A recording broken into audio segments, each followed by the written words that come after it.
Hello everyone, welcome back to blue thought official. आज हम शुरू करने जा रहे हैं class 6 social science chapter 2 oceans and continents. इस चैप्टर में हम जानेंगे ओशंस कितने हैं और उनकी खासियत क्या है, कॉन्टिनेंट्स कितने होते हैं और उनके बारे में इंटरेस्टिंग फैक्ट्स, आइलैंड्स क्या होते हैं, सुनामी और साइक्लोन जैसे नेचुरल डिजास्टर्स कैसे आते हैं। अगर आप एनसीईआरटी कॉन्सेप्ट्स को सिंपल और इंटरेस्टिंग वे में समझना चाहते हो तो वीडियो को एंड तक ज़रूर देखिए।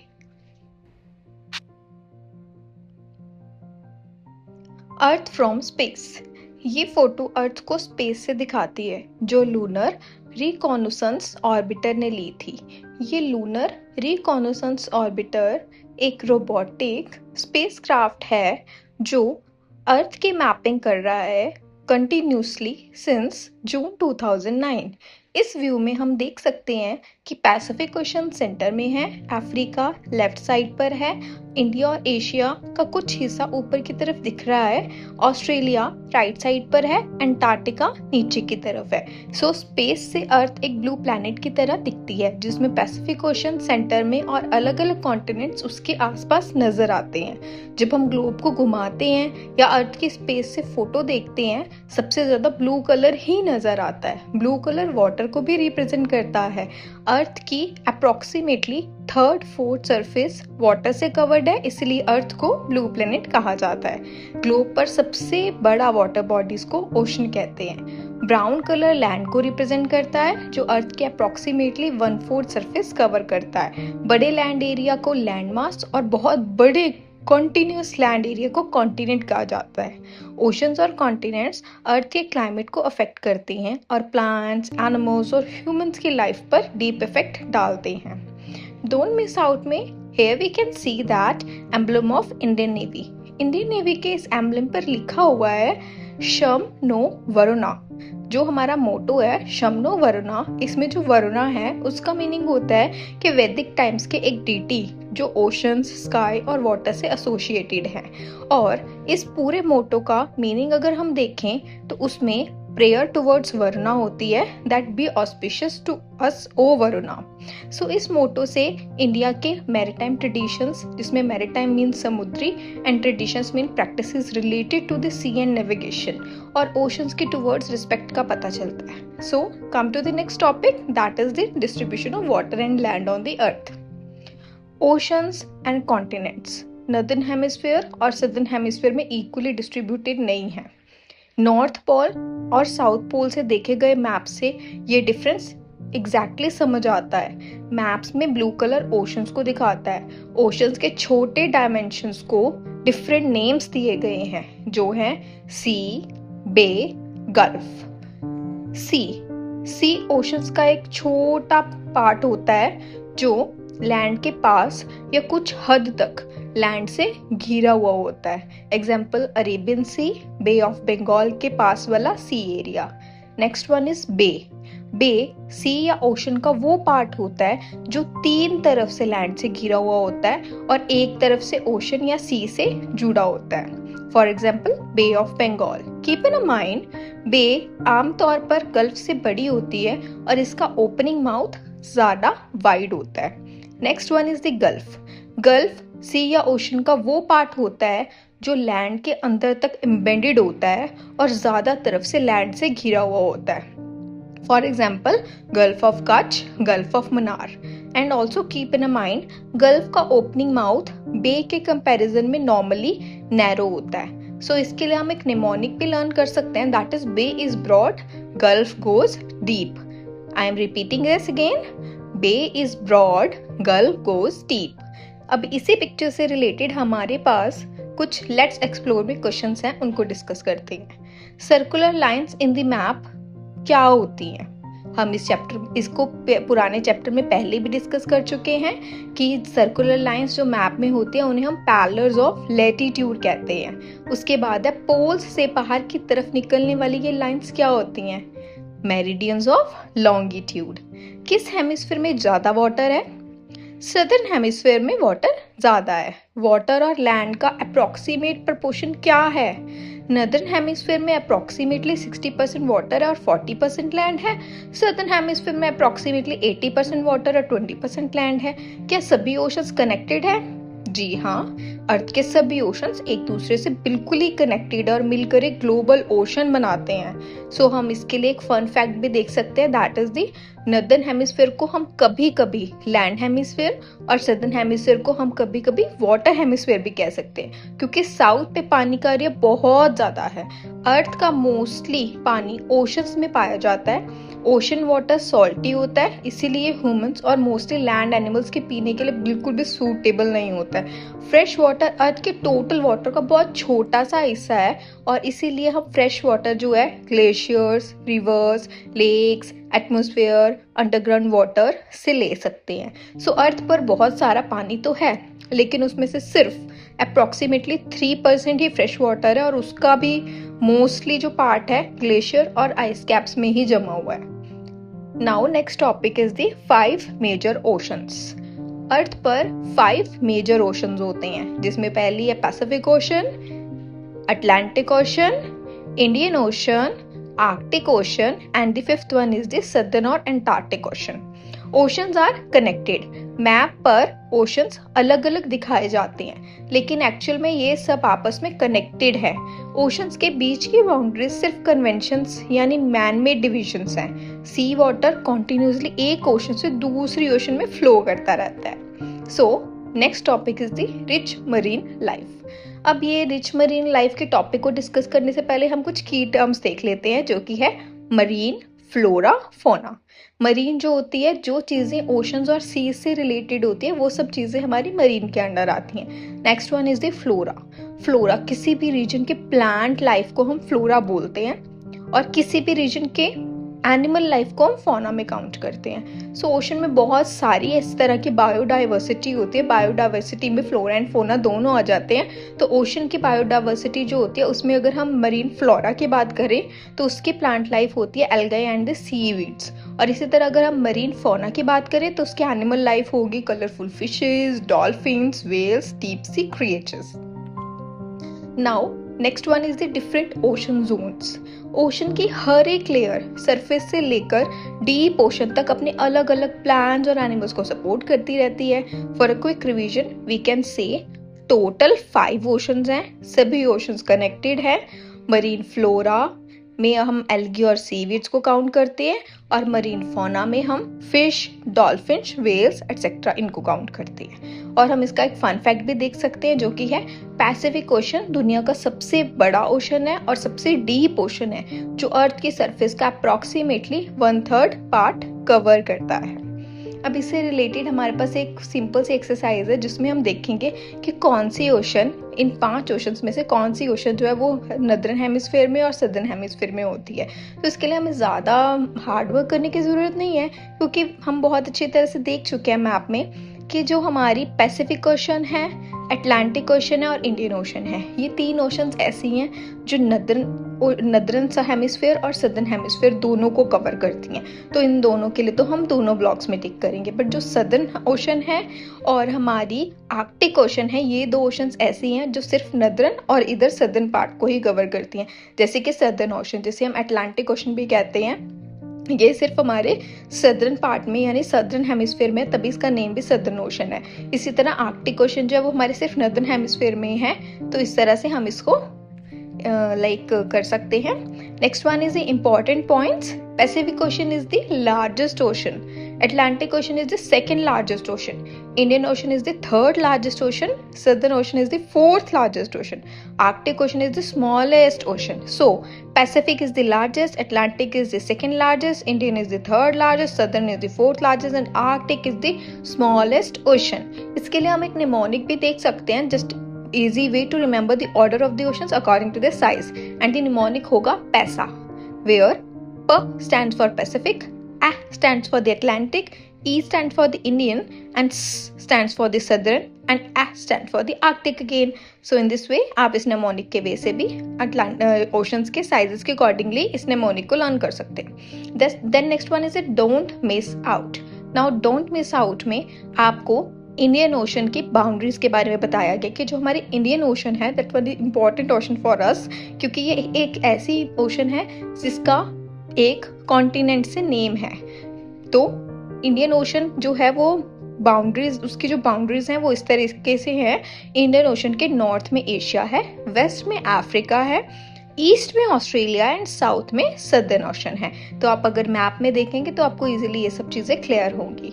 और हम पहले भी पढ़ चुके हैं इंडिया और इंडियन ओशन। इंडिया के दोनों तरफ इंडियन ओशन के दो इंपॉर्टेंट पार्ट्स हैं, अरेबियन सी जो इंडिया के वेस्ट में है, बे ऑफ बंगाल जो इंडिया के ईस्ट में है। मैं एक बार फिर से रिपीट कर रही हूँ, इंडिया के दोनों तरफ इंडियन ओशन के दो इंपॉर्टेंट पार्ट्स हैं। इंडिया के दोनों तरफ, जो हमारा इंडियन कॉन्टिनेंट है उसके दोनों तरफ इंडियन ओशन के दो इंपॉर्टेंट पार्ट्स हैं, जिसमें अरेबियन सी जो है वो इंडिया के वेस्ट में है और बे ऑफ बंगाल है जो इंडिया के ईस्ट में है। तो अभी हमने इस फन फैक्ट ऑलरेडी हम पढ़ चुके हैं कि Indian ocean is the only ocean named after a country that is India. So oceans and disasters, oceans and disasters. अब हम पढ़ेंगे ओशन को कुछ चीजों से रिलेट करके। पहले हम रिलेशन देखेंगे ओशंस एंड रेनफॉल्स के बीच में। अर्थ के फोटो में दिखने वाले व्हाइट शेप्स वाले जो होते हैं वो क्लाउड्स होते हैं और ये क्लाउड्स ओशन से वाटर वेपर लेकर बनते हैं। इंडिया की मानसून रेंज भी ओशन से ही ऑरिजिनेट होती है। मानसून के बिना एग्रीकल्चर और लाइफ इफेक्ट हो सकती है। और ओशंस और स्टॉर्म्स, अब हमने देखा रेनफॉल कि रेनफॉल जो होता है ओशन वाटर से क्लाउड्स वेपर लेकर आते हैं तो वेपर बनते हैं और इसी तरह से रेनफॉल होती है और ये अफेक्ट करती है ह्यूमन लाइफ को और प्लांट लाइफ को भी। अब जो ओशन है और स्टॉर्म्स है इसमें क्या रिलेशन है, ओशंस कभी कभी बहुत पावरफुल स्टॉर्म्स भी पैदा करती हैं और इनमें साइक्लोन्स भी शामिल हैं। इन स्टॉर्म्स के अंदर साइक्लोन्स भी शामिल हैं। ये साइक्लोन्स बहुत तेज हवा चलाते हैं, बहुत रेनफॉल लाते हैं, कोस्टल एरियाज में बहुत नुकसान पहुंचाते हैं। तो इस तरीके से हमारे ओशंस हमारे साइक्लोन से भी रिलेटेड है। Next one is the tsunami. Tsunami एक बहुत बड़ी और शक्तिशाली ओशन वेव होती है। ये नॉर्मली ओशन फ्लोर पर volcanic eruption, strong under water earthquake के रीजन से ही बनती है। सुनामी 1000 किलोमीटर तक ट्रेवल कर सकती है और कोस्टल एरियाज को तो डुबाकर बहुत नुकसान पहुंचाती है। अब हम इसकी एक क्विक रिवीजन देखते हैं। क्लाउड्स ओशन से वाटर लेकर आते हैं, मानसून रेन्स ओशन से आती हैं, cyclones strong winds plus heavy rainfall लेकर आते हैं, सुनामी अंडर वाटर अर्थक्वेक और वोल्केनो से बनती है। आगे सुनामी एंड डिजास्टर मैनेजमेंट। 26 दिसंबर 2004 को इंडियन ओशन में एक भयंकर सुनामी आई थी। इसका कारण इंडोनेशिया के पास ओशन के नीचे अर्थक्वेक आया था वो था, और इंक्लूडिंग इंडिया 14 कंट्रीज इस सुनामी से एडवर्सली इफेक्ट हुई थी। 2 लाख से ज्यादा लोगों की जान चली गई थी इस ट्रेजेडी में। नेक्स्ट, इंडिया पर इसके क्या इफेक्ट्स थे, तो सबसे ज्यादा जो इंडिया का अफेक्टेड एरिया हुआ था इस सुनामी से वो था Andaman and Nicobar islands, Tamil Nadu coast and the Kerala coast. इन जगहों पर बहुत ज्यादा अधिक जान और संपत्ति का नुकसान हुआ था। अब इस सुनामी से बचने के लिए इंडिया में कुछ वार्निंग सिस्टम्स भी हैं। सुनामीज वैसे तो रेयर होती हैं लेकिन बहुत बहुत ज़्यादा डिस्ट्रक्टिव होती हैं। आजकल इन्हें कोस्ट तक पहुंचने से पहले डिटेक्ट किया जा सकता है। कई देश मिलकर Indian ocean tsunami warning system चलाते हैं। इंडिया भी इस सिस्टम में कंट्रीब्यूट करता है। इससे लोगों को पहले से वार्निंग मिल जाती है और जान माल बचने से में मदद मिलती है। अगर हम डिजास्टर मैनेजमेंट की बात करें, लाइफ और प्रॉपर्टी के नुकसान से जुड़ी घटनाओं को डिजास्टर मैनेजमेंट के अंदर हैंडल किया जाता है। इंडिया में इसके लिए एक ऑर्गेनाइजेशन है जिसे हम नेशनल डिजास्टर मैनेजमेंट अथॉरिटी के नाम से जानते हैं। कॉन्टिनेंट्स के बारे में अगर हम एक इफेक्टिव से समरी देखना चाहते हैं तो वो यही होगी कि कॉन्टिनेंट्स की गिनती करना बहुत ज़्यादा मुश्किल है। जितना सिंपल वो लगता है उतना सिंपल वो है नहीं, क्योंकि सबके अपने अलग अलग व्यूज़ हैं और उन अलग अलग व्यूज़ के हिसाब से अगर हम देखें तो कॉन्टिनेंट्स का जो काउंट है वो 4 to 7 जा सकता है। अब हम इस काउंट को देखते हुए बताते हैं कि नॉर्थ अमेरिका और साउथ अमेरिका नॉर्मली 2 अलग अलग कॉन्टिनेंट्स माने जाते हैं, लेकिन एक ही बड़े लैंडमास के रूप में देखना है तो ये एक कॉन्टिनेंट भी माना जा सकता है। इसी तरह नेक्स्ट यूरोप और एशिया, वैसे तो ये 2 कॉन्टिनेंट्स हैं, एक्चुअल में ये एक ही बड़ा लैंडमास है। हिस्टोरिकल और कल्चरल रीजंस के कारण इन्हें अलग अलग माना जाता है। जियोलॉजिस्ट इन्हें मिलकर यूरेशिया कहते हैं। Next one, Africa and Eurasia. Normally Africa और यूरेशिया भी अलग अलग कॉन्टिनेंट्स हैं, पर कभी कभी इन्हें एक ही कॉन्टिनेंट के रूप में भी देखा जाता है। कॉन्टिनेंट्स को अलग अलग तरीकों से काउंट किया जा सकता है, इसीलिए कॉन्टिनेंट्स की जो काउंटिंग है वो 4 to 7 हो सकती है। अब 4 to 7 काउंटिंग के अकॉर्डिंगली अगर हम कॉन्टिनेंट्स को देखें तो मेजर 4 कॉन्टिनेंट्स कौन से हैं? Africa, Eurasia, America Antarctica, Australia. 5 continents, Africa, America, Antarctica, Australia, Eurasia. 6 continents, Africa, Antarctica, Australia, Eurasia, north America, south America. But सबसे ज़्यादा अगर हम देखें तो 7 कॉन्टिनेंट मॉडल सबसे ज़्यादा एक्सेप्टेड और यूज़ किया जाता है, और इसमें 7 कॉन्टिनेंट्स आते हैं: Asia, Africa, north America, south America, Antarctica, Europe, Australia, जिसमें लार्जेस्ट कॉन्टिनेंट एशिया है और स्मॉलेस्ट कॉन्टिनेंट ऑस्ट्रेलिया है। नेक्स्ट वन है हमारा Olympic rings. Olympic rings Olympic games का एक फेमस सिंबल होती हैं। ये रिंग्स दुनिया भर के स्पोर्ट्स पर्सन के एक साथ आने और उनकी यूनिटी को रिप्रेजेंट करती है। 5 ओलंपिक रिंग्स जो होती हैं वो 5 कॉन्टिनेंट्स को रिप्रेजेंट करती हैं, जो हैं अफ्रीका, अमेरिका, एशिया, ऑस्ट्रेलिया और यूरोप। और इस टेक्स्ट बुक के डायग्राम से हम कॉन्टिनेंट्स की एक्चुअल शेप नहीं बल्कि उनके रिलेटिव साइज देख पाते हैं। ये जो हमारी टेक्स्ट बुक में हमें ये डायग्राम दिया है, इससे हमें उनके कॉन्टिनेंट्स के रिलेटिवली साइजेस पता चल जाते हैं कि कौन सा कॉन्टिनेंट बड़ा है और कौन सा कॉन्टिनेंट छोटा है। अभी हम देख सकते हैं कि हमने ओलंपिक रिंग्स के बारे में पढ़ा, जो कि स्पोर्ट्स पर्सन्स की वर्ल्ड वाइड यूनिटी को रिप्रेजेंट करता है, और 5 रिंग्स जो होती हैं वो 5 इनहेबिटेड कॉन्टिनेंट्स को रिप्रेजेंट करते हैं। तो ये जो हमारा ओलंपिक रिंग्स का जो सिंबल क्रिएट किया गया था वो सिर्फ हमारे 5 कॉन्टिनेंट्स को रिप्रेजेंट करने से के लिए ही किया गया था। Next one, let's explore. अब हमारे लेट्स एक्सप्लोर में कुछ क्वेश्चन आंसर्स हैं, हम उसको डिस्कस करते हैं। लार्जेस्ट और स्मॉलेस्ट कॉन्टिनेंट। सबसे लार्जेस्ट कॉन्टिनेंट एशिया है, स्मॉलेस्ट कॉन्टिनेंट ऑस्ट्रेलिया है। अब हमें यहाँ पे कंपैरिजन बताना है कि कौन सा कॉन्टिनेंट बड़ा है, कौन सा छोटा है। अगर हम नॉर्थ अमेरिका और साउथ अमेरिका में देखें तो north America is the bigger one. अगर हम अफ्रीका और नॉर्थ अमेरिका में देखें तो Africa is the bigger one. Next, Antarctica और ऑस्ट्रेलिया में देखें तो Antarctica is the bigger one. So Eurasia versus south America. Europe और एशिया को मिलाकर यूरेशिया बनता है। यूरेशिया साउथ अमेरिका से बहुत बड़ा है। आइलैंड्स। अब हमारा नेक्स्ट टॉपिक है आइलैंड्स। कॉन्टिनेंट्स के अलावा भी अर्थ पर बहुत से छोटे लैंड एरियाज होते हैं। जो लैंड चारों तरफ से पानी से घिरी हुई होती है उसे आइलैंड कहते हैं। कॉन्टिनेंट्स भी पानी से घिरे हुए होते हैं, so don't be gate confused, लेकिन उनका साइज बहुत बड़ा होता है, इसीलिए उन्हें आइलैंड्स नहीं कहा जाता। तो बेसिकली आइलैंड और कॉन्टिनेंट्स के बीच में डिफरेंस यही है कि आइलैंड्स और कॉन्टिनेंट्स दोनों चारों तरफ से पानी से घिरे तो होते हैं, लेकिन कॉन्टिनेंट्स का साइज बहुत ज्यादा बड़ा होता है और आइलैंड्स का साइज कंपैरेटिवली बहुत छोटा होता है। ठीक है। Next one is the important facts. Earth पर लैक ऑफ आइलैंड्स हैं। आइलैंड्स अलग अलग साइजेस के होते हैं, कुछ बहुत छोटे और कुछ बहुत बड़े। तो इसीलिए हम एनसीईआरटी के अकॉर्डिंगली अगर आइलैंड्स की डेफिनेशन देखें तो वो होती है a piece of land surrounded by water on all the sides. Okay, next one.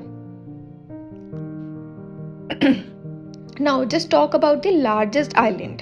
दुनिया का सबसे बड़ा आइलैंड है ग्रीनलैंड। इसका एरिया इतना बड़ा है कि इंडिया के 10 सबसे बड़े स्टेट्स के एरिया को जोड़ने पर अप्रॉक्सीमेटली इसके बराबर पहुंचते हैं। अगर हम इंडिया के 10 सबसे बड़े लार्ज एरिया वाले स्टेट्स को कैलकुलेट करके एक साथ जोड़ें तो ये ग्रीनलैंड का हमारा आइलैंड बनता है। तो आइलैंड्स ऑफ इंडिया, इंडिया में मोर देन 1300 आइलैंड्स हैं। 2 मेजर आइलैंड ग्रुप्स जिसमें से हैं अंडमान एंड निकोबार जो बे ऑफ बंगाल में है, लक्षद्वीप आइलैंड्स जो अरेबियन सी में है, इंडिया इन एंटार्क्टिका। अब हम हमारे कॉन्टिनेंट जो कि बहुत स्पेशल है और बहुत ही ज़्यादा इंपॉर्टेंट भी है उसके बारे में बात करते हैं, जो है एंटार्क्टिका। अब इंडिया का पार्टिसिपेशन एंटार्क्टिका में क्या चल रहा है उसको डिस्कस करते हैं। 1981 से इंडियन एंटार्क्टिका प्रोग्राम एंटार्क्टिका में रिसर्च कर रहा है। एंटार्क्टिका एक बहुत ठंडा और बर्फ से कवर्ड कॉन्टिनेंट है। 1983 में इंडिया ने अपना पहला रिसर्च स्टेशन दक्षिण गंगोत्री में लगाया। बाद में और भी रिसर्च स्टेशन बनाए गए। भारतीय वैज्ञानिक क्लाइमेट और एनवायरनमेंट पर रिसर्च करते हैं। वहाँ साइंटिस्ट के लिए लाइब्रेरी और पोस्ट ऑफिस भी हैं। Now why are oceans important? Oceans और कॉन्टिनेंट्स हमारे इन्वायरमेंट के लिए बहुत इंपॉर्टेंट पार्ट्स हैं। ओशन से ही रेनफॉल होती है जो वाटर साइकिल का भी पार्ट है। अगर ओशंस ना होते तो रेनफॉल नहीं होती और अर्थ के एक डेजर्ट बन जाती। दैट्स व्हाई वी यूजुअली से oceans is equals to planets lungs. Oceans is equals to planets lungs. Ocean की फ्लोरा, एल्गे और सी प्लांट्स दुनिया के 50% से ज़्यादा ऑक्सीजन प्रोड्यूस करती हैं, इसीलिए ओशन को द प्लैनेट्स लंग कहा जाता है। Climate and the life, ocean earth के क्लाइमेट को रेगुलेट करती है। ये प्लांट्स, एनिमल्स और ह्यूमंस के लाइफ सिस्टम को सपोर्ट करते हैं। Ocean and the human being, ancient time से लोग ओशंस का यूज़ करते आ रहे हैं just for the migration, trade, military, fishing etcetera. Now ocean and the culture, coastal areas के लोगों के कल्चर पर ओशंस का डीप इफेक्ट पड़ता है। दुनिया भर में ओशन से related stories, legends, sea gods, sea monsters and treasures की स्टोरीज मिलती हैं। सो बेसिकली अगर हम देखें तो ocean bring rains, without oceans Earth would be a desert. Ocean produce more than half of Earth's oxygen. Oceans regulate climate. Oceans help in trade, migration, and fishing. Oceans influence culture and the tradition. Now, World Ocean Day and Ocean Protection. World Ocean Day 8 जून को world ocean day मनाया जाता है। इसका उद्देश्य लोगों को oceans की importance के बारे में बताना और उनके रिगार्डिंग अवेयर करना है। वाई आर ओशंस इम्पॉर्टेंट, जैसे कि हमने पढ़ा है कि ओशन प्लांट्स के लंग्स होते हैं, फूड का मेजर सोर्स है, मेडिसिन का मेजर सोर्स है, बायोस्फीयर का इम्पॉर्टेंट पार्ट है। बट इसके लिए एक सैड न्यूज़ भी है कि जो हमारे ओशंस हैं वो आजकल बहुत थ्रेटफुल कंडीशन में हैं। Like due to the plastic pollution, हर साल millions of tons plastic oceans में फेंक दिए जाते हैं। ये मरीन लाइफ को नुकसान पहुंचाते हैं। और भी तरह के पॉल्यूशंस है जैसे कि chemical waste and other pollutants भी ओशन को एडवर्सली इफेक्ट करते हैं। ओवर फिशिंग भी एक अनदर रीज़न है। ज़रूरत से ज़्यादा फिशिंग करने को ओवर फिशिंग कहते हैं। इससे मरीन एनिमल्स की पॉपुलेशन कम हो रही है। सो हमारी रिस्पॉन्सिबिलिटी अब क्या बनती है? प्लास्टिक पॉल्यूशन को कम करें, ओशंस को साफ रखें, मरीन लाइफ को प्रोटेक्ट करें, सस्टेनेबल फिशिंग को एनकरेज करें। सो फ्रेंड्स, आज हमने चैप्टर 2 ओशंस एंड कॉन्टिनेंट्स के इंपॉर्टेंट कॉन्सेप्ट्स को समझा। याद रखिए, knowledge is like an ocean also. जितना गहरा उतरोगे उतना ही ज़्यादा सीखने को मिलेगा। अगर आपको ये वीडियो हेल्पफुल लगी तो वीडियो को लाइक, शेयर और चैनल को ज़रूर सब्सक्राइब कीजिए ताकि आप एनसीईआरटी के हर चैप्टर को इसी तरह ईजी और इंटरेस्टिंग वे में सीख सकें।